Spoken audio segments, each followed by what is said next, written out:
Mesdames, Messieurs, bienvenue à cet entretien porté exclusivement sur la mission de travail de son Excellence, Monsieur le Premier ministre, chef du gouvernement Anatole Kouliné Makosso, dans les départements de Pointe-Noire et du Kwilu. À Pointe-Noire, il s'est agi de la visite des installations portuaires par Anatole Kouliné Makosso. J'ai cité le Premier ministre, chef du gouvernement. Par la suite, il a fait une balade également dans les larges de Pointe-Noire pour aller s'imprégner de l'industrie touristique. Et dans le département du Kwilu, Monsieur le Premier ministre a tout aussi visité une série de chantiers, notamment la boucle du Kwilu, le site du mémorial de l'esclavage et aussi l'avancement des travaux de construction de l'université de Luango. Avec moi sur ce plateau, je ne suis pas le seul, je suis avec Ader Monzeo de Web TV au Salé et Alphonse Doumbi de Radio Congo Antenne de Pointe-Noire. Monsieur le Premier ministre, merci de nous avoir accueillis pour cet entretien. Alors, première question, Monsieur le Premier ministre, chef du gouvernement, vous avez été une fois de plus dans le port autonome de Pointe-Noire, vous y avez l'habitude. Mais pourquoi cette énième visite dans le port autonome de Pointe-Noire? Merci beaucoup de me donner l'occasion de m'adresser aux populations et particulièrement à la presse locale. La visite du port autonome de Pointe-Noire consistait pour le Premier ministre à aller voir comment évoluent les travaux d'aménagement, de développement des infrastructures portuaires. Vous savez que nous comptons beaucoup sur le port de Pointe-Noire pour financer davantage le développement de notre pays parce que la plupart des ressources douanières passent par le port autonome de Pointe-Noire et toutes les activités qui s'y déroulent devraient contribuer à financer notre économie. Il y a certains pays, par exemple, où les villes portuaires se développent grâce à l'activité portuaire, bien entendu. Je ne pourrais pas les citer, mais vous avez des pays qui assurent le financement de leur assainissement, de leur développement par le fait que l'activité portuaire de ces villes est très développée. Nous réfléchissons aussi sur la manière de rendre notre port beaucoup plus attractif, de le rendre beaucoup plus rentable, de façon à financer notre économie. Et vous savez qu'il y a une importante réforme qui est engagée dans cet esprit. Monsieur le Premier ministre, dans cet entretien, nous allons également aborder le volet actualité dans notre pays. Mais avant d'y arriver, toujours dans le port autonome de Pointe-Noire, profitant de votre visite, vous êtes allé au large pour aller vous imprégner de l'industrie touristique qui se met en valeur. Alors, vous avez certainement vu les dauphins, les baleines. Qu'est-ce que vous en dites pour les populations congolaises? Quand vous prenez le projet de société de son Excellence, Monsieur le Président de la République, appuyé par le Plan national de développement, le développement touristique est un des piliers majeurs du développement de notre économie et de notre pays.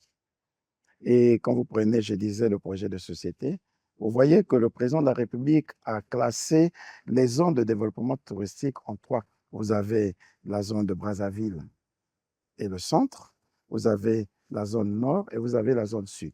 Quand vous voyez la zone sud, le président de la République s'appuie sur Pointe-Noire et le Kwilu, au regard de son histoire, au regard de l'océan, au regard du fleuve du Kwilu, ainsi de suite. Donc, on pensait effectivement s'appuyer sur Pointe-Noire et le Kwilu pour impulser le développement de l'industrie touristique.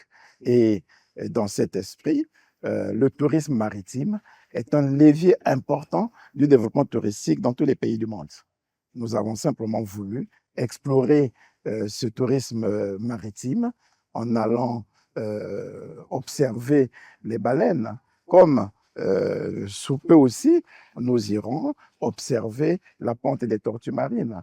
Comme sous peu, nous pourrons aller justement observer les pêcheurs de gros. Voilà, ce sont trois activités au sein des océans qui mobilisent de nombreux touristes.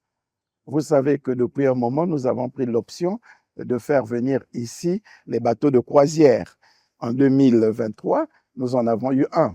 En 2024, nous en aurons peut-être deux ou trois. Et en 2025, il y a au moins 4 ou 5 qui se sont déjà affichés. Vous voyez, un pays qui reçoit désormais de plus en plus de bateaux de croisière devrait développer davantage d'activités touristiques, surtout le tourisme maritime. Voilà, l'observation des plages, les activités balnéaires, il y a un certain nombre de choses. Et le Premier ministre, qui, selon les orientations du président de la République, fait une grande promotion touristique pour appuyer les efforts qu'est en train d'accomplir Madame la ministre de l'Industrie touristique, se devrait d'aller faire cette observation pour montrer aux touristes du monde entier, et particulièrement du Congo, que oui, dans notre océan, il y a un certain nombre d'activités qui peuvent s'y dérouler et qui pourraient nécessiter une mobilisation importante des touristes. Oui, monsieur le Premier ministre, vous étiez sur le site d'embarquement des esclaves à Luango. Qu'est-ce qui a motivé cette visite, monsieur le Premier ministre?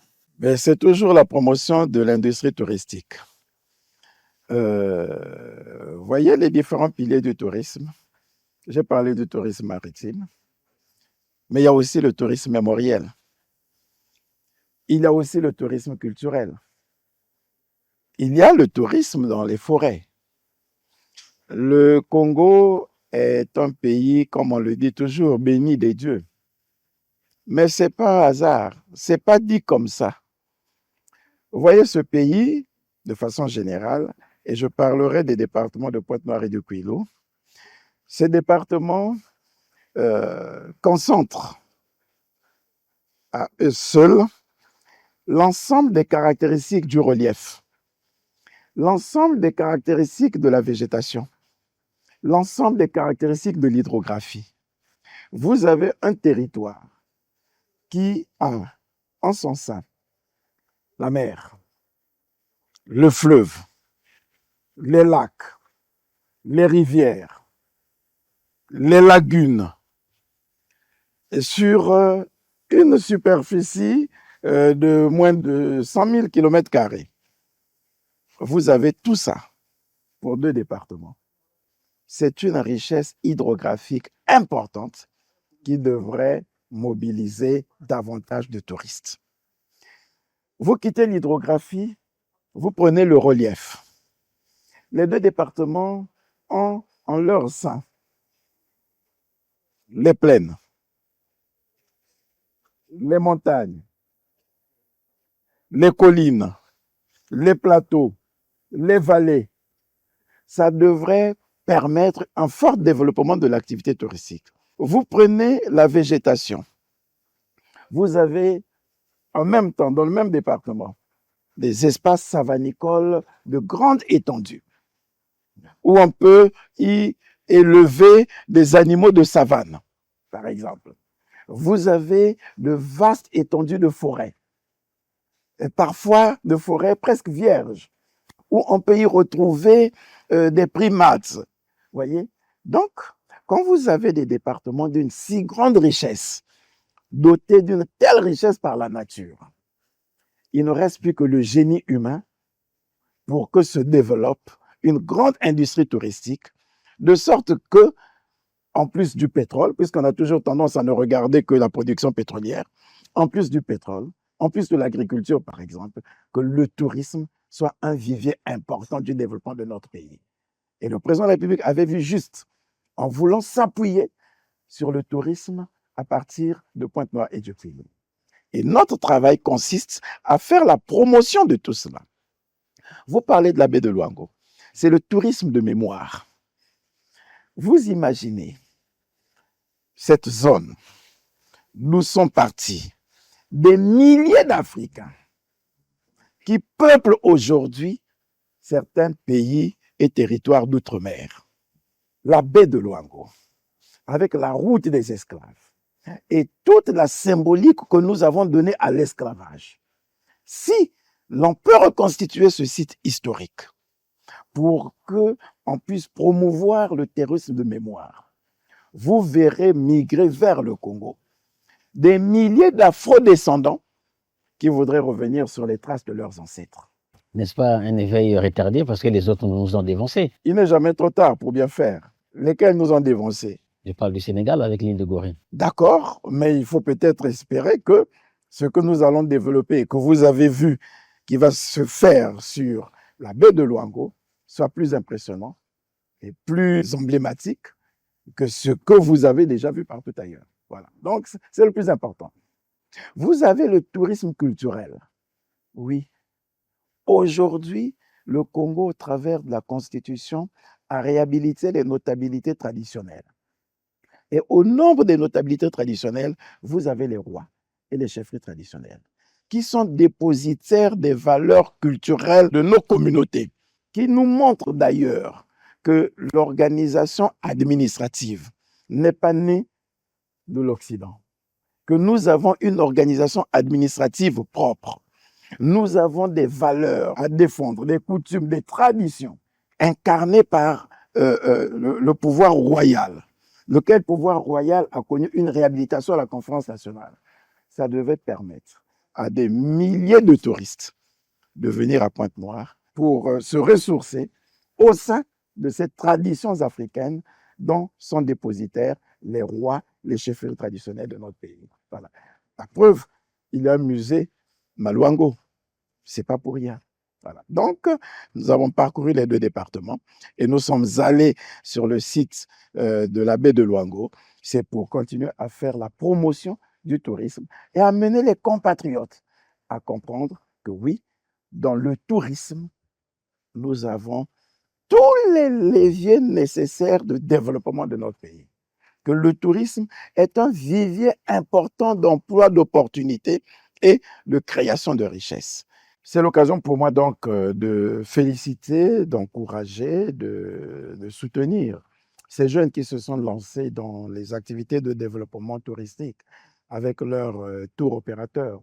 Voilà, je vais parler de Safari Tour, je parlerai d'Aquaba Tour, je parlerai de Lawanda Tour. Ces trois jeunes qui ont autour d'eux un certain nombre de leurs pairs et qui font un travail important de développement, de promotion touristique et qui nous ont permis de comprendre, comme eux-mêmes d'ailleurs, que dans le tourisme, il y a la possibilité de créer des milliers d'emplois et que tous les jeunes devraient être désormais exploités. Monsieur le Premier ministre, il y a l'université publique qui est en cours de construction dans le département de Kouilou, notamment à Luango. Vous y avez été pour visiter le chantier. Comment évolue-t-il? Nous avons été satisfaits du niveau d'exécution des travaux qui ont commencé peut-être courant mai et qui, au bout de 4 mois, sont arrivés pratiquement à 15 ou 20%. Nous travaillons pour que effectivement ces travaux se poursuivent. Et rappelons là que c'était un engagement du président de la République, mais qui est en train de se réaliser. Et c'est bien inscrit dans son projet de société. Pointe-Noire et le Kouilou pourraient se réjouir d'abriter désormais l'une des plus grandes universités de notre pays et avec des formations pointues dans des domaines adaptés à l'environnement, entre autres. Prenons le cas de l'Institut du pétrole et des mines, prenons le cas de l'Institut de l'environnement et des métiers de la mer. Et donc, nous pensons que c'est un très beau cadeau que le président de la République offre à la jeunesse congolaise en général et à celle de Pointe-Noire et du Kouilou en particulier, mais pas que, puisque cette université est appelée à accueillir d'autres jeunes qui viendraient d'autres départements. Monsieur le Premier ministre, vous êtes également sur une ferme privée, Philippe Bunzeki. Qu'est-ce qui a motivé cette visite, Monsieur le Premier ministre? Nous avons parlé tout à l'heure du développement touristique. Nous devons parler aussi du développement agricole. Deux piliers importants sur lesquels s'assoit le projet de société du président et le plan national de développement. Le développement rural passe par le développement de l'agriculture et le développement du tourisme. Et s'agissant du développement de l'agriculture, si nous voulons lutter contre l'insécurité alimentaire, le président de la République avait déjà dans son projet de société, et le plan national de développement reprend cela, mis un accent particulier sur l'accompagnement des producteurs indépendants et des producteurs privés. Parce que ce n'est pas l'État seul qui devra être l'acteur principal du développement de l'agriculture au sens large. Ce serait revenir aux méthodes du passé qui ont posé leurs limites. L'État impulse, l'État accompagne, mais l'État attend que les privés s'approprient la problématique, s'y lancent pour que nous puissions disposer de la nourriture en abondance.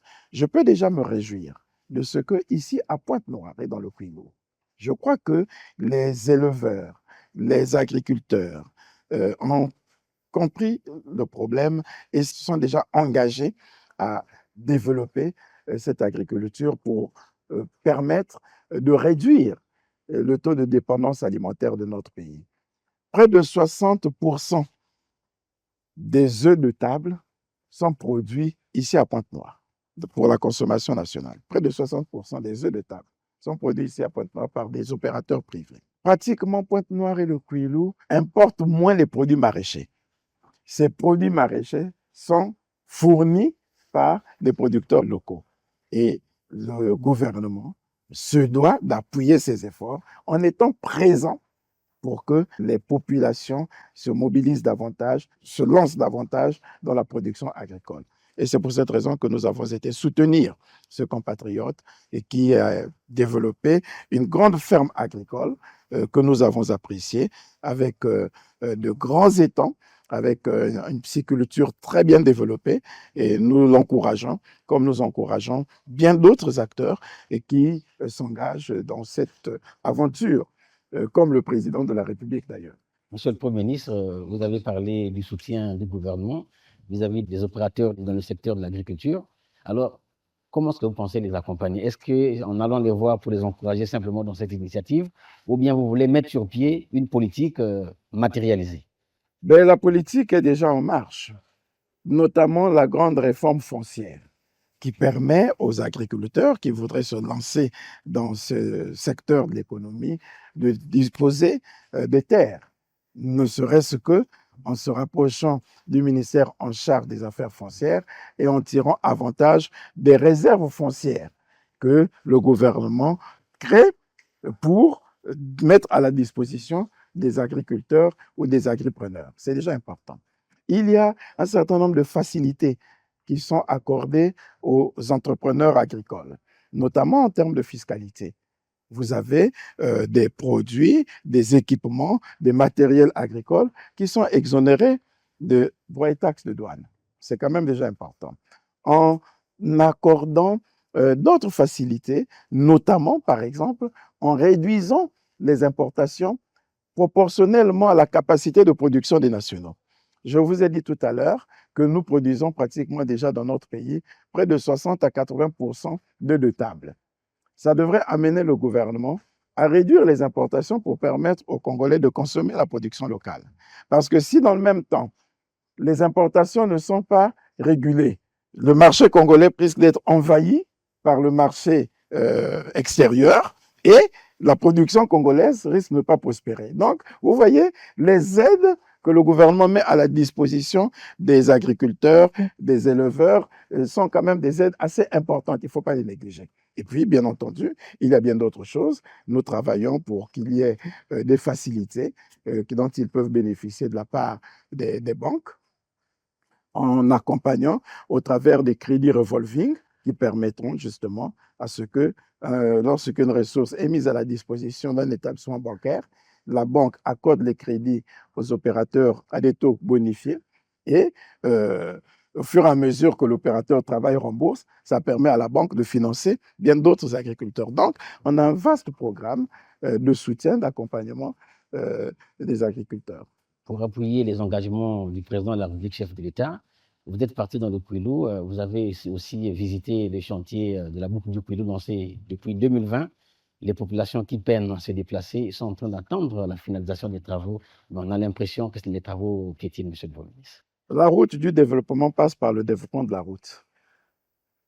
Et c'est pour cette raison que nous nous rendons à l'intérieur du pays. Vous me voyez vérifier le niveau d'avancement des différentes infrastructures routières. Nous avons été dans la Sanga, nous avons été dans la cuvette ouest, nous avons été dans la cuvette, nous venons dans le Kouilou et nous allons continuer un peu partout pour voir quel est le niveau d'exécution de ces routes dont les engagements avaient été pris par le président de la République depuis bientôt 2 ou 3 ans. Voilà. Vous dites que la boucle du Kouilou des travaux piétinent.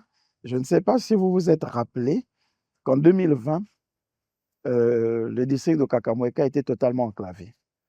On ne pouvait pas y aller, ni par Malélé, ni par Madingokai.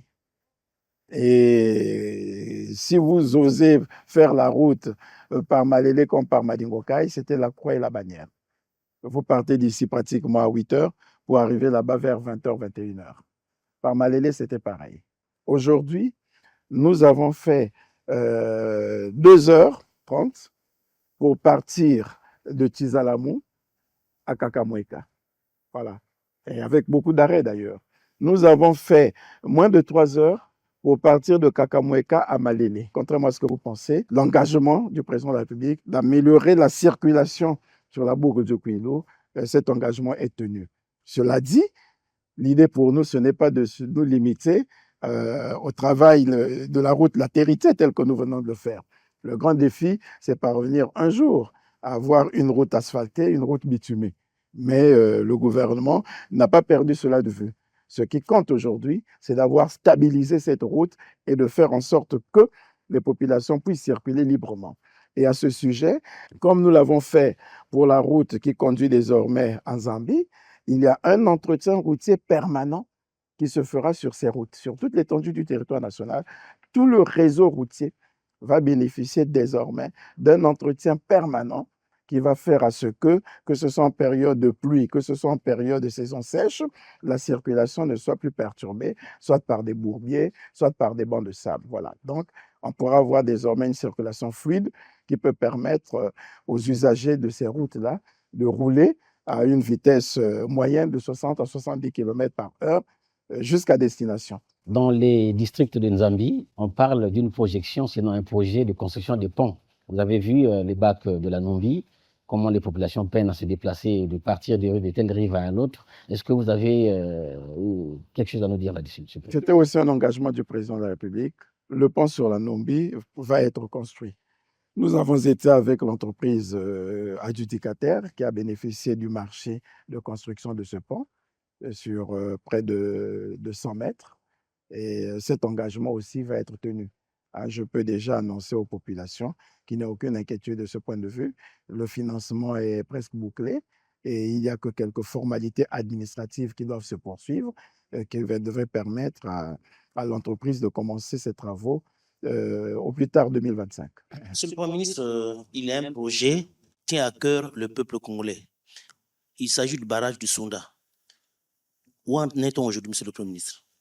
C'est un des défis que le gouvernement s'était donné et nous continuons à y travailler. Si vous avez lu le président de la République dans l'interview qu'il a accordée à Jeune Afrique, et si vous avez suivi les projets que nous avons présentés en Chine, lors de la visite d'État que le président de la République a effectuée en Chine, le barrage de Sunda et le barrage de Solé sont des priorités.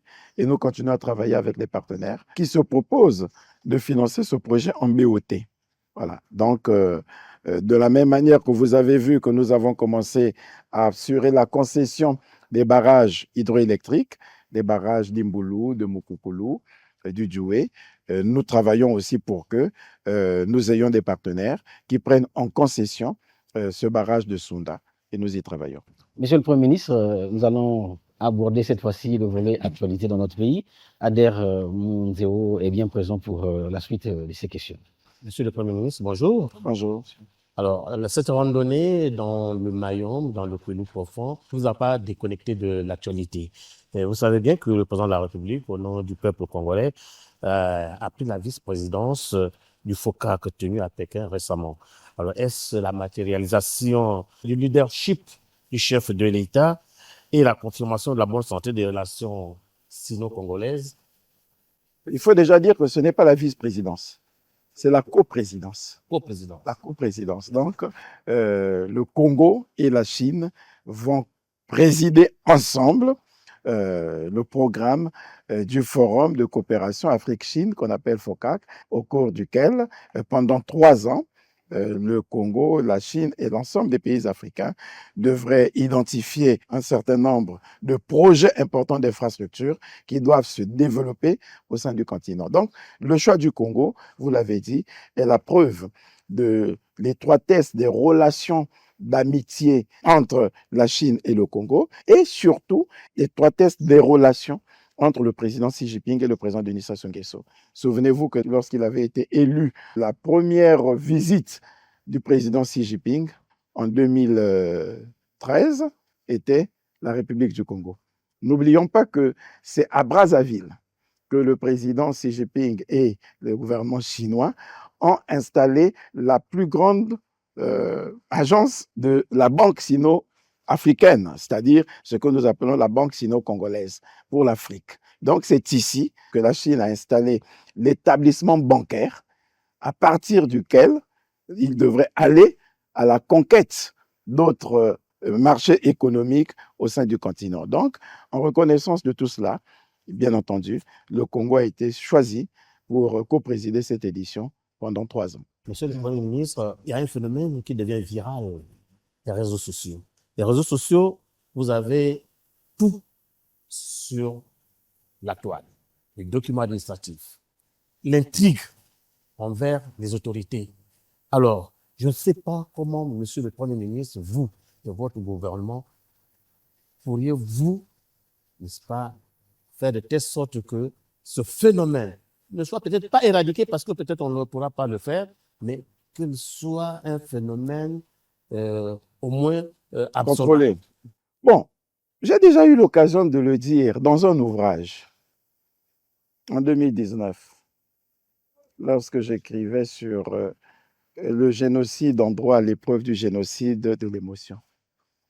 J'avais dit que les humains, à travers le monde, entretiennent de plus en plus une relation ambiguë avec le droit.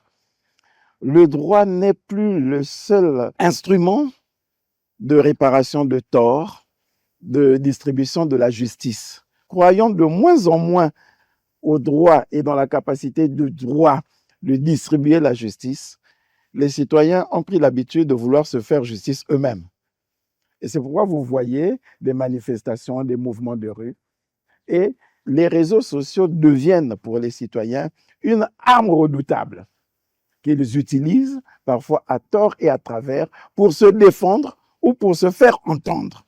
Voilà. Parce que pour des raisons diverses, à travers le monde, les gens croient de moins en moins en la capacité du droit de distribuer, d'assurer la justice, de défendre les causes.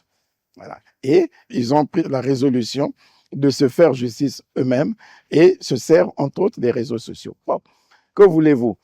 Même ceux qui ont vanté ces réseaux sociaux pour les avoir promus, pour les avoir suscités, pour les avoir créés, commencent eux-mêmes à se plaindre des méfaits ou des abus ou des effets pervers de ces réseaux. Le Congo ne fait pas exception. Nous subissons tous cette influence des réseaux sociaux qui sont venus comme anéantir les efforts ou peut-être même démolir les efforts de construction, de consolidation de la paix, de la concorde, de l'unité entre les citoyens. C'est tout ce que je peux dire à ce sujet. Et nous le subissons. Le Premier ministre en est une principale victime. Que voulez-vous? Mais ce n'est pas une façon pour ces réseaux sociaux de dire non, monsieur, vous avez demandé d'aller à droite, mais vous êtes en train d'aller à la gauche, revenez sur le droit chemin. Quand les choses sont faites de cette manière, ça ne perturbe personne. Si M.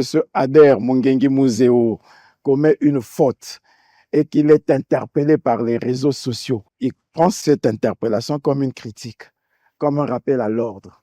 Il se conforme, il modifie sa façon de faire. C'est comme nous les gouvernements. Lorsque la presse, qu'elle soit en ligne, qu'elle soit écrite, classique, traditionnelle, lorsqu'elle interpelle les autorités sur une attitude, sur un comportement, sur un acte posé qui soit contraire au devoir de la charge de l'autorité, qu'est-ce que nous faisons? Nous nous adaptons, nous corrigeons, parce qu'on a peur qu'on nous interpelle davantage, qu'on nous critique davantage. Donc, la critique nous permet de nous perfectionner. Mais lorsque ça verse vers la délation, la diabolisation, l'insulte, la calomnie, que voulez-vous qu'on fasse? Ça tient à l'éducation de celui qui promeut cette forme de communication.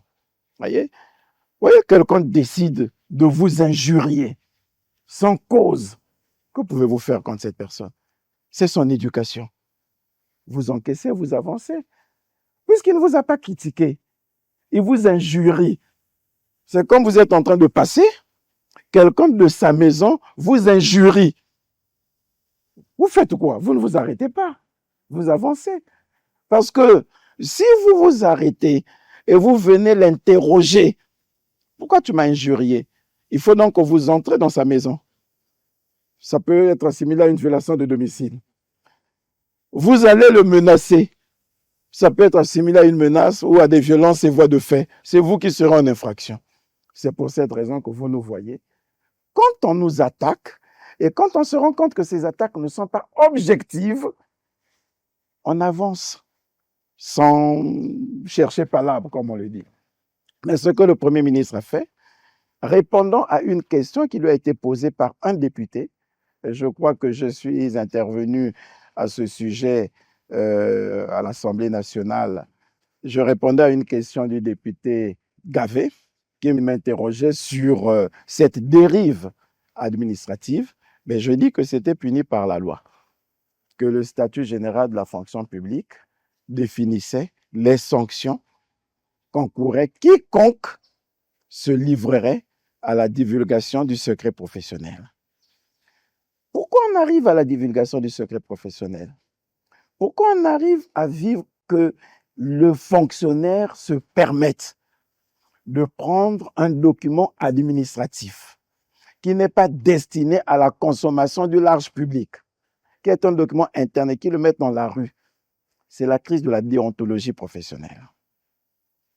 Comment arrive-t-on à une crise de déontologie professionnelle? Nous nous sommes permis d'amener à la fonction publique des cadres parfois sans formation. À l'époque, pour aller à la fonction publique, il fallait un concours. C'est ce que nous allons restaurer. Tu fais le concours, mais un concours d'abord d'entrée dans une école de formation selon l'administration dans laquelle tu vas servir. Tu veux être cadre administratif, il y a deux écoles. Il y a l'ENMA, École nationale moyenne d'administration, et l'ENAM, École nationale d'administration et de magistrature. Tu veux être enseignant, tu as l'école normale des instituteurs, tu as l'école normale supérieure. Tu veux être un cadre dans les eaux et forêts, tu as l'ENSAF, et ainsi de suite. Tu veux être médecin, tu veux être agent de santé, tu as Joseph Lokabou, tu as la faculté de sciences médecine, tu fais un concours. Et quand vous allez dans ces écoles, il y a deux disciplines qu'on vous donne, en plus de vos disciplines classiques liées à votre formation. Vous avez la déontologie, vous avez la législation administrative. Et là, on vous dit comment on doit se comporter quand on est un agent de l'État. Depuis un moment, nous avons pris l'option de recruter des cadres à la fonction publique qui ne soient pas passés par ces écoles.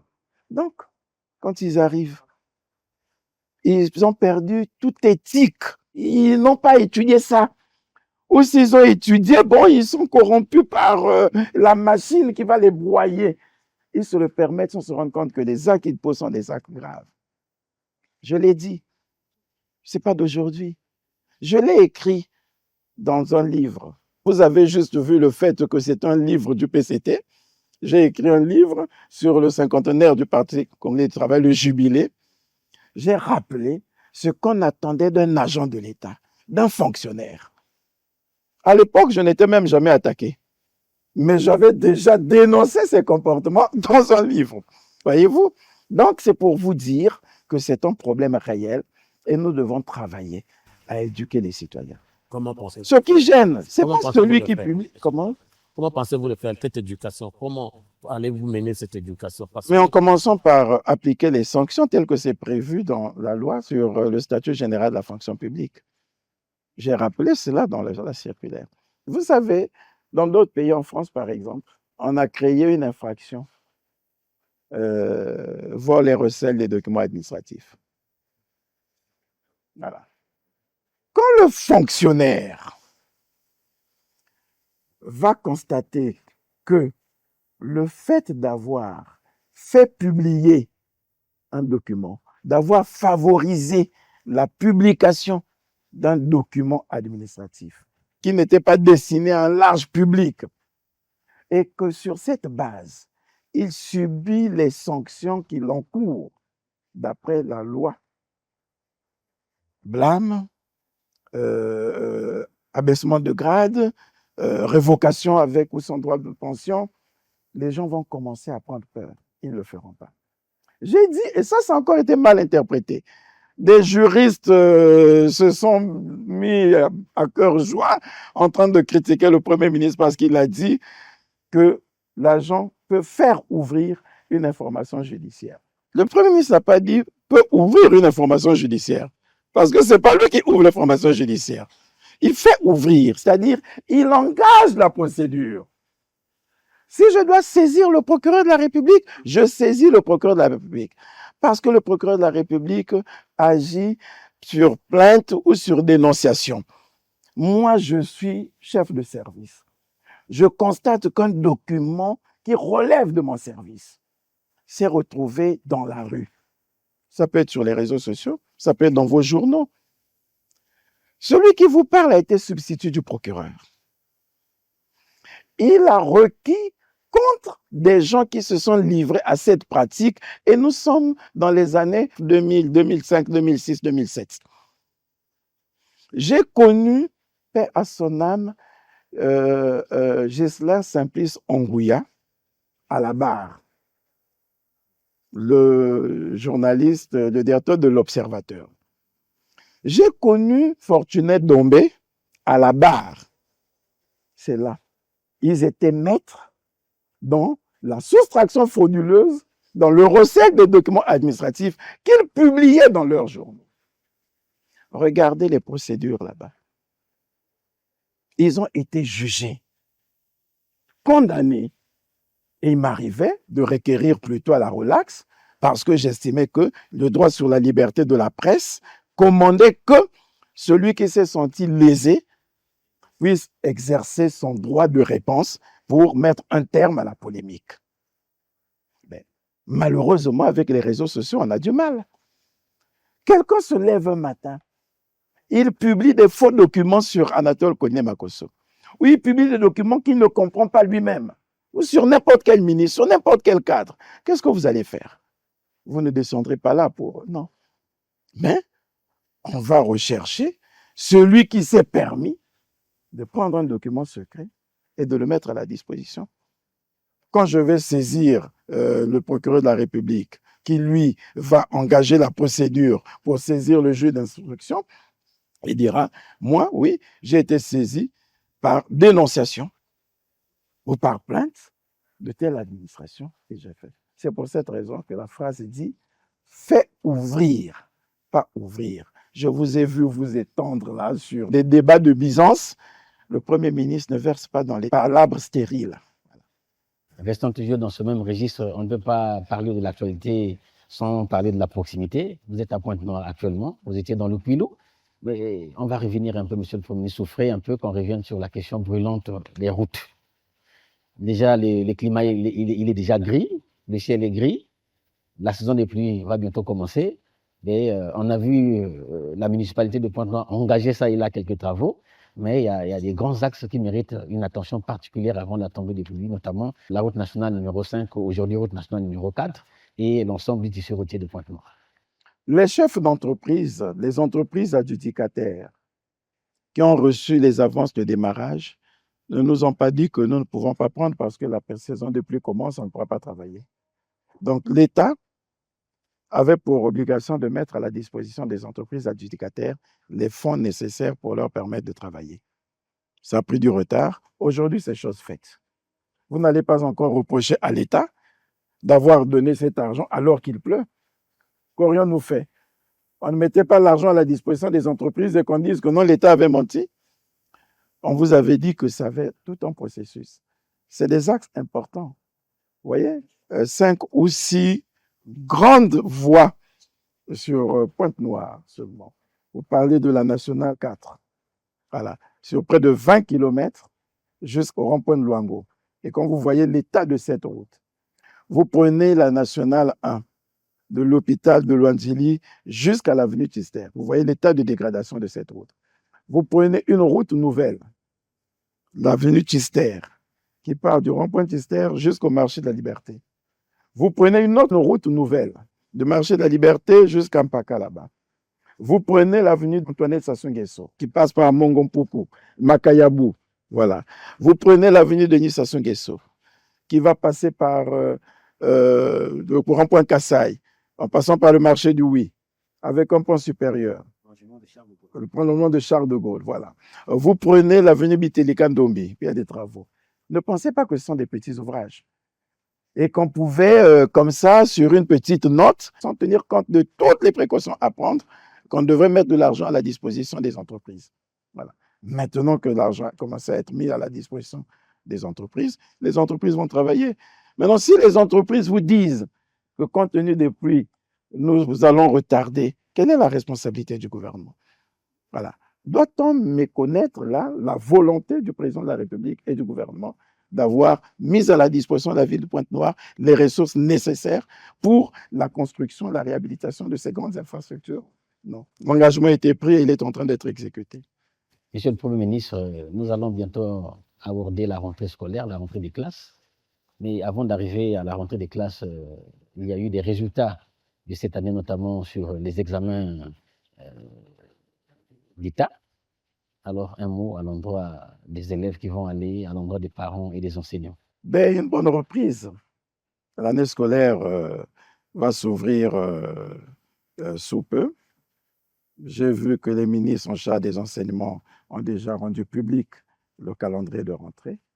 J'ai vu qu'il y avait une polémique, encore une fois inutile, sur une réforme que nous avons entreprise, instituant un stage pratique pour des élèves qui sont dans des établissements techniques et qui doivent faire les examens de baccalauréat, par exemple. Je pense que les parents ont finalement compris l'intérêt de cette mesure et que les choses sont rentrées dans l'ordre. Je ne peux que souhaiter une bonne année scolaire 2024-2025 à l'ensemble de la population scolaire et encourager les parents à suivre encore de façon plus rigoureuse, de façon plus régulière la scolarité des enfants, leur témoigner notre solidarité. Dans ces temps difficiles, nous savons que la période est difficile, mais les parents n'ont jamais démissionné, n'ont jamais dérogé à leurs responsabilités. Ils assument leurs responsabilités parentales malgré le contexte difficile. Je leur témoigne toute ma solidarité et souhaite encore une fois bonne année scolaire aux élèves. Monsieur le Premier ministre, nous sommes arrivés presque au terme de notre entretien, gros format, mais la tradition de l'entretien commanderait à ce que vous ayez le dernier mot. Je voudrais simplement vous remercier de l'occasion que vous m'avez donnée de m'adresser au public de Pointe-Noire, qui se plaint toujours de ce que nous réalisons toujours nos interviews où nous donnons l'information à partir de Brazzaville, pas souvent de Pointe-Noire. Maintenant, vous pouvez aller leur dire, encore une fois, nous avons pu avoir pour les gens de Pointe-Noire, avec la presse locale de Pointe-Noire, des informations de façon directe de la part du Premier ministre. Quelles sont ces informations? Ces informations, c'est rappeler que le président de la République et le gouvernement sont aux côtés des populations et partagent au quotidien avec les populations leurs angoisses. C'est cette volonté de solidarité, ce sens de solidarité et de responsabilité qui amène le Premier ministre à parcourir les départements. Il a été dans le Nord, comme chaque année, presque tous les 6 mois. Il est venu à Pointe-Noire et dans le Kouilou. Il a parcouru les routes du Kouilou, de la cuvette ouest, de la Sanga, de la cuvette, des plateaux et l'engagement du président de la République de garantir le développement des infrastructures de base reste tenu. Nous avons fait la boucle du Kouilou. Nous avons constaté que les efforts que nous avons déployés depuis 2020 pour désenclaver Kakamweka sont en train de produire leurs fruits parce que contrairement à ce que nous avons connu en 2020, aujourd'hui, nous pouvons faire Pointe-Noire-Kakamweka en l'espace de 3 heures en roulant modérément à 60 km à l'heure sans que nous n'ayons des obstacles de bancs de sable ou de bourbiers ou d'érosion. C'est quand même déjà quelque chose d'important. Nous avons été jusqu'en Zambie et s'agissant de la route de Zambie et de la route de Kakamweka, donc de la boucle du Kouilou, des dispositions ont été prises pour que désormais l'entretien soit assuré de façon permanente, comme ce fut le cas du temps de Auxerre. Voilà. Cette fois-ci, cet entretien va être assuré par des opérateurs privés qui devront passer tous les 2 mois, tous les 3 mois pour corriger les imperfections qu'il peut y avoir sur les routes. C'est donc quelque chose d'important. Et s'agissant des populations de Zambie, au plus tard janvier 2025, leur pont sur la Numbi va commencer à être construit C'est un grand cadeau que le président met à la disposition des populations du Kwilu. Oui, nous avons circulé le département et voulons faire savoir aux populations de Pointe-Noire et du Kwilu qu'ils ont une chance inouïe d'être dans ces départements qui réunissent toutes les caractéristiques géographiques, tant du point de vue du relief, du point de vue de l'hydrographie, du point de vue de la végétation, du point de vue de l'histoire, du point de vue de la culture, pour faire de Pointe-Noire et du Kwilu une zone économique touristique de grande importance qui pourrait rivaliser avec les autres zones touristiques à travers le monde. Parce que nous venons de l'expérimenter nous-mêmes. S'ils voient la Numbi à Concoatier, c'est pour cette raison que le président tient à construire ce pont pour permettre aux touristes d'apprécier la beauté de la nature là-bas et d'être en contact avec les primates, avec les chimpanzés, les gorilles, parce qu'ils sont nombreux qui parcourent des distances simplement pour vouloir assister au nourrissage des chimpanzés, par exemple. Oui, nous tenons à ce que, au travers du tourisme fluvial, du tourisme maritime, du tourisme vert, du tourisme culturel, du tourisme mémoriel, que Pointe-Noire et le Kwilu ne soient plus seulement des départements pétroliers, forestiers, mais de grands départements touristiques promouvant un écotourisme et un environnement sain, un tourisme respectant l'environnement pour gagner le pari d'un pays porté vers le développement durable, porté vers la préservation de l'environnement et développant un tourisme mémoriel, un tourisme durable. Voilà, nous sommes arrivés donc au terme de cet entretien accordé par le Premier ministre chef du gouvernement, M. Anatole Kouliné Makosso. Vous avez compris qu'il s'est agi de parler de son séjour de travail dans les départements de Pointe-Noire et du Kwilu, mais aussi dans le volet de cet entretien, nous avons abordé quelques questions liées à l'actualité nationale et internationale. Merci à vous de nous avoir suivis et bonne suite des programmes.